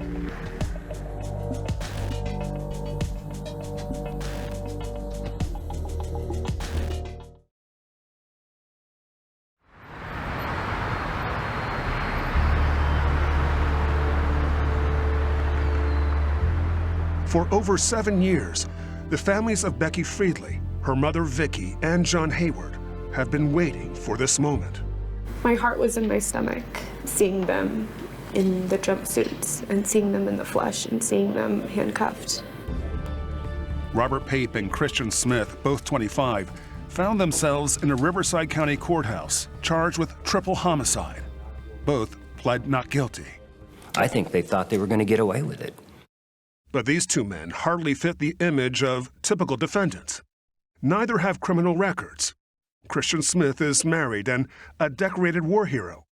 Robert Pape is also married and an active member of his church. I had a really hard time just keeping it together, you know. Robert's sister Christy struggled seeing him accused of the brutal murder and burning of 3 people. Somebody like him, someone like him being put in that position, it's really hard to watch. Christy and Robert's mother, Kathleen, say he is innocent and not the man he has been portrayed as in the media. They tried to make him out to be a monster, a jealous monster, and he just isn't that. What kind of man is he? Robert is an amazing person. He's got a good heart. He's got a gentle heart. Hardworking, patient, honest. He's always there when you need him. He sort of takes care of all of us, takes really good care of his wife. Robert started dating his wife, Sarah, after his breakup with Becky. He and his wife both have this tremendous heart for animals. He cares about people, he cares about animals. He's just got the utmost integrity. And Christy and Kathleen aren't Robert's only supporters. We've had no less than 10 or 11 people at every single hearing. And there's been 30, 33 or 34 people at one of the hearings just coming to support. And the courtroom can't even fit that many of us. People called us immediately after he was arrested and they were like, no, this isn't right. This is not the Robert I know. Also looking on in disbelief has been Christian Smith's father, John Conrad Smith. I know my son didn't do that. I know he's not capable of that. Smith says his son is an honorable man and was living his dream serving his country in the military as part of the Army's elite 75th Ranger Regiment. It was in Afghanistan that Smith says his son became a hero. He saved another man's life who was actually shot through the lung. And I have a picture of him pulling him out, and two of his battle buddies, and Christian has one hand on a rifle and pulling his comrade out and firing back at Afghanis. Christian has won commendations for valor and has been awarded 2 Purple Hearts. This one is when he was wounded and he was shot through the arm. He got this one. This one was when he took the grenade shrapnel. He deserved better than this. I mean, he's put his life on the line for 5 years now. He's a good guy. Christian Smith may be a war hero now, but investigators believe back when he was 17, he committed murder with his 18-year-old best friend, Robert Pape. Christian Smith and Robert Pape had been really, really good friends in high school, and they both kind of beat to the same drum. Robert Pape and Christian Smith both had an extreme fascination with fire. Becky had complained about Robert and Christian to close friend Brandon Kugler Harrison. There was one time that they were playing with fire, him and Christian, and that they set something on fire. I think it was a mattress, not 100% sure though. But I remember her just getting mad at him over that and not talking to him for a couple days. Did your son have a fascination with fire? No. No, there was no fascination. They were not troublemakers. They were good kids. But prosecutors plan on using Robert's words against him. Just a few months before the fire here in Pinyon Pines, Robert had an instant message conversation with his then-girlfriend, Sarah. In that exchange, Robert seemed to offer a solution to Sarah's problems with an ex-boyfriend. Well, if you know where he lives, we can professionally burn his house down. Considering how Becky, Vicky, and John were killed, it's a very concerning statement. This is 8 months prior to the homicide. The Riverside County Sheriff's Department and DA's office wouldn't comment on the investigation, but 48 Hours obtained a copy of the grand jury transcripts. During the proceedings, both men pled the fifth, but when questioned by police years earlier, they denied they ever went near Becky's house and said they never had any intention of hiking with her. Robert and Christian told police during the interview that they were heading to church that night. Apparently they made a phone call on the way there, and the church was in fact closed. When those plans fell through, the boys said they headed back to Christian's dad's home to hang out and play video games. Where was your son the night of the murders? You know what? I wasn't in town. Well, what did he tell you when you eventually saw him? He said, we were here. The boys said they eventually wound up at this middle school where they shot paintball guns. Nobody saw Christian or Robert at the school playing paintball. Nobody. Their only alibi is each other. But it was the boys' cell phone activity that night that raised the most red flags to investigators. They put themselves on the other side of town, and the cell phones say differently. At 7:13 p.m., Robert's cell phone pinged near the start of Highway 74, the road leading up to the Friedley home. Minutes later, both Christian and Robert's cell phones went silent from about 7:30 to 10 p.m., the time frame investigators believe their murders took place. They came out of their way to find Becky. Hard to say if John and Vicky were collateral damage. Tracks and footprints at the scene place Becky's attack near the desert behind the house. Becky was then placed in a wheelbarrow and rolled back towards the house and set on fire. What kind of evidence was recovered from the scene that links this crime to these two young men? Well, we know that at the point where the wheelbarrow rolled from, where they put Becky in the wheelbarrow, that they found a business card. And on that business card, they eventually found DNA that was consistent with DNA belonging to Christian Smith. Inside the home, it was determined Vicky had been shot with a .40 caliber handgun and John Hayward with a shotgun before the house was set on fire. When investigators searched the boys' homes a year later, they found shotguns similar to the one used in the crime. No handguns were ever recovered, but in Robert's house, there were accessories to the type of gun that may have killed Vicky. In that search warrant, they recovered ammunition to a .40 cal, and they recovered a holster to a Glock 40. That's a powerful piece of evidence. You believe that police have the right man? Oh, I'm confident they have the right two guys. Absolutely. But defense lawyers charge investigators ignored other possible suspects and that the evidence will never hold up at trial. You have the wrong person here. For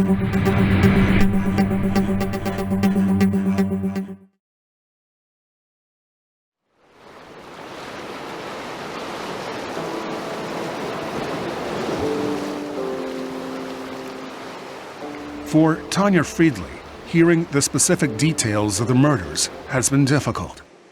To think about how they must have been pleading for their lives, how scared all of them were, is horrifying. And believing that one of their alleged killers was someone Becky once loved has been especially painful for Ron Friedley. She loved him a lot. And that's probably one of the saddest parts about the whole story is, you know, she loved him to death. And he threw it all away. Threw it all away.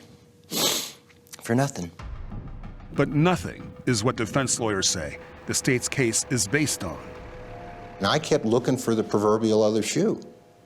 I went over it. I just didn't see it. Richard Blumenfeld represents Robert Pape and says the case against his client is built entirely on questionable and hearsay evidence. He points to Becky's cousin, Daniela Zermeño, who said Becky had told her about a fight at Denny's the day before the murders. Robert had gone to Becky's restaurant and there'd been a scene, an argument, and they'd been asked to take it outside and so on and so forth. That never happened. Never happened? Never happened. Nobody could substantiate that anything like that ever happened. Blumenfeld says a grand jury should have never heard Daniela's testimony or the evidence about the IM exchange between Robert and Sarah, in which he had seemingly suggested burning down her ex-boyfriend's house. Blumenfeld argues it was said in a joking fashion. There were probably over 100 pages of these conversations, and they took one excerpt out of context. It was clearly not seriously said. Blumenfeld also denies that Robert threatened Becky's life and says there would be no reason for him to be jealous or want to harm Becky because he had already moved on. He wasn't seeing Becky anymore seriously. She was trying to revive their relationship, but he'd moved on. He was with Sarah. Whether Robert had a motive or not, Christian Smith's alleged role never made any sense to his attorney, John Patrick Dolan. The motive, if you can believe this, is he's Robert's friend and he went along with him. That's it. There's no connection with Kristen and Becky. There's nothing that suggests he has any animosity toward her. It's a pretty weak argument. Dolan thinks all the evidence is weak, starting with the boys' lack of cell phone activity around the time frame of the murders. He says it doesn't prove anything. It is unusual for a teenager not to use their phone for 2.5 hours. Well, you could say that. You could also say that he was having a shower, having dinner, and he had a paintball gun and he went out and tested it out near a middle school. And he didn't make any calls for 2.5 hours. It's really not that uncommon at all. But before the boys' phones went silent, there was that cell tower ping that put Robert, and presumably Christian, at the start of Highway 74 up to Pinyon Pines. Didn't the ping show that Christian and Robert were somewhere near Becky's home? Well, that's one of those really interesting anomalies, because a ping doesn't show at all that Kristen was anywhere near that home. Dolan says that 3 minutes before Robert's phone pinged near Highway 74, Christian's phone pinged off a cell tower miles away. And I can tell you that prosecution is going to have a hard time getting over Mr. Smith's phone being on the other side of the Coachella Valley when they say Mr. Pape's phone was pinged sometime near the time that there would have had to have been an ascent up the mountain. But the state's FBI experts say cell phones at higher elevations sometimes bounce off other towers. Pinging phones or not, investigators say there is hard evidence putting Christian at the scene, that DNA on the business card. And that puts him there, and we know that he has denied ever being there. Dolan questions whether the DNA is Christian's, as the prosecution says it unequivocally is, and argues that even if it is a match, Becky could have previously picked up the card from his client. She carries it up to her house. She drops it on the ground. That doesn't prove he was there. It simply proves he touched a card. And they have to have something more than he touched a card to prove he was there committing homicide. And if Dolan dismisses the DNA evidence, he says the gun evidence is almost laughable. What the argument was by the district attorney was he had access to the kinds of guns that were used. Does that make anybody guilty because they have access to the kind of gun that was used? With no ballistics, with no measurement, with no slugs, with no nothing. And Christian's father says that the entire argument is moot anyway as far as his son is concerned, because the guns were with him in another state the weekend of the murders. They were with me. They got put in the trunk of my car. The defense believes that other people should have been looked at more closely, like Javier Garcia Jr., that friend of Becky's who had first turned investigators towards Robert and Christian, saying they were all going hiking. So Javier says, Becky says something. How do we find out whether or not that's just him making up something because it points things elsewhere? Some friends say Garcia Jr. wanted to be more than friends with Becky, and Dolan and Blumenfeld point out that while their clients' phones didn't ping up in the mountains where Becky lived, Garcia Jr.'s did. If you follow the route that he alleged that he took, it puts him right by Becky's residence. Why was he driving in the area near the time that this took place? And I was told that Javier Garcia would not testify at the grand jury unless he was granted immunity. Why does he need immunity if he doesn't have anything to do with this? Dolan also points out that Garcia Jr.'s father is an investigator in the DA's office, raising questions about a possible conflict of interest. Interesting question about that. There was an investigation, by the way, and to be fair, we have to say, the Attorney General came down and looked at it, said, doesn't look like there's any conflict of interest here. And I accept that for now, but I don't accept it forever. He was extremely forthcoming with the police and was instrumental in their investigation. Former federal prosecutor Eduardo Roy represents Javier Garcia Jr. He says Javier's only role is that of key witness and not as a suspect. He was asked to testify before a grand jury. Yes, he was. Did he? He did not. Why? We were there, and then it was decided that they didn't need him. Did you ever ask for immunity for Javier? I asked for them to be clear before I made him available that he was not a target or a suspect of the investigation. Why? Because I'm a very good lawyer, that's why. Roy says the reason why Garcia Jr. was driving in the area before the murders was because he wanted to join the group going hiking, but Becky told him not to come. So he turned around and went home, and what the police did was track where he was. Police determined Javier Garcia Jr. was back on the desert floor at the time of the murders and ruled him out as a suspect. And Daniela Zarmeño independently backs up Javier's story that Becky planned to go hiking with Robert and a friend the night of the murders. They had a definite plan to go hiking, the three of them. The Friedleys believe the evidence, circumstantial or not, paints a damning picture. When you put it all together, it's them. I can only hope and pray that a jury of their peers will hear the evidence and come back with a guilty verdict.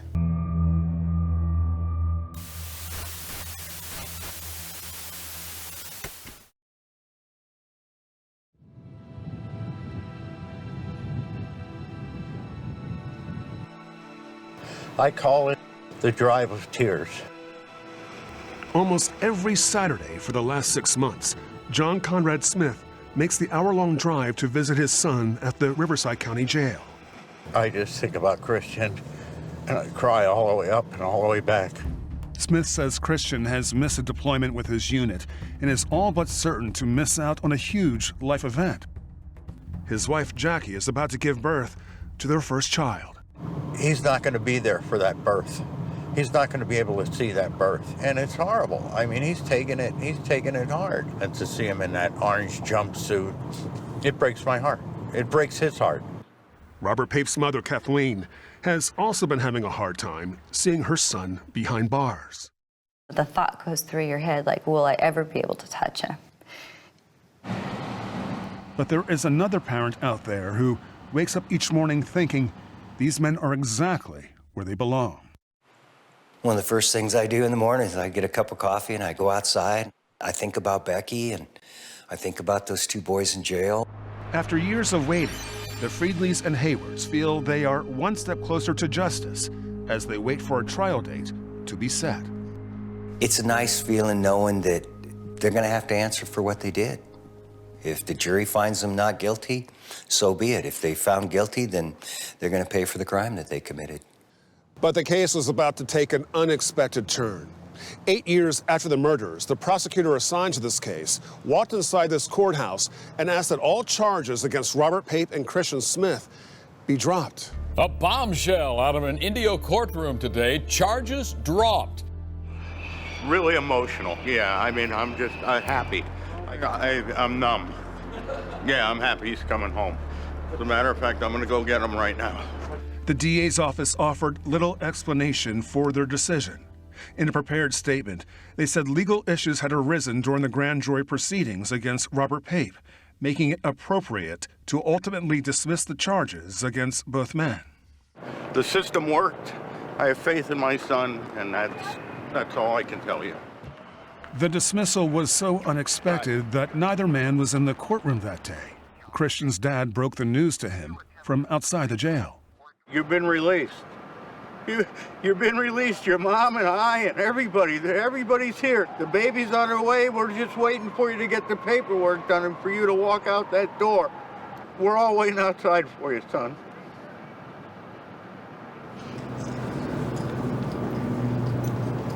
And just a few hours later, Christian Smith,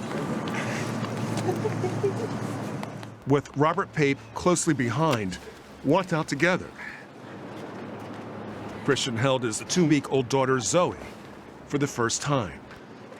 I just want to be with my beautiful baby girl and my amazing wife and my loyal family and my brothers over in the military that have been loyal to me throughout this whole thing. I just hope I can just move on with my life and put this behind me. Robert's family was waiting for him at a location nearby. What was it like hugging your son when he walked out?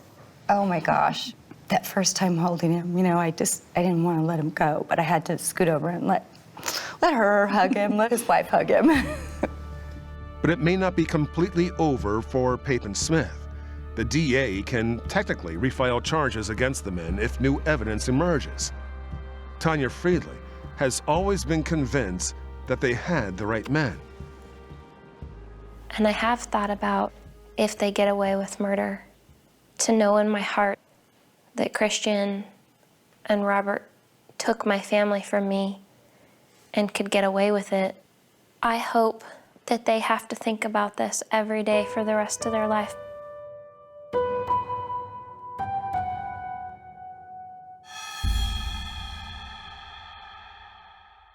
In June 2016, Robert Pape and Christian Smith were rearrested for the murders. The state says the charges were based on a new informant who claimed Smith had made an incriminating statement, better cell phone tracking, and more evidence that links Christian Smith to that business card found at the crime scene. And they say in 2018 in January, we had a fingerprint match that we couldn't make since 2006. Sounds a little fishy. Christian Smith's lawyer, John Patrick Dolan, says investigators had tunnel vision. I think they began with the conclusion that my client and Mr. Pape are guilty and tried to collect evidence to support that rather than evaluating the evidence and see where it takes them. The trial began in April 2018, almost 12 years after the crime. Dolan and Pape's new attorney, Jeff Moore, launched a vigorous defense, raising questions about the credibility of the state's new informant, who has had his own legal troubles, and the accuracy of the cell phone tracking and forensic evidence. This is about as paper-thin case as I've ever seen. After more than a month of trial, the case went to the jury. They would deliberate 10 agonizing days before giving word that they had finally reached a verdict. Robert Pape and Christian Smith were found guilty of first-degree murder in the deaths of Vicki Friedley and John Hayward. Pape was found guilty of second-degree murder in the death of Becky Friedley. I waited 11 years, 9 months for this day, and I'm very happy. There is no closure. Becky's gone. Vicki, John, they'll never come back. But what the victim's family see as the right verdict is viewed as a terrible injustice by two other families. Robert Pape's mother was devastated. A jury has finally decided who was responsible for the murder of 3 people in Pinyon Pines. But the destruction left by that terrible night remains. My sister was a beautiful person inside and out. And I want that remembered. I want to remember her for her, not for how she died.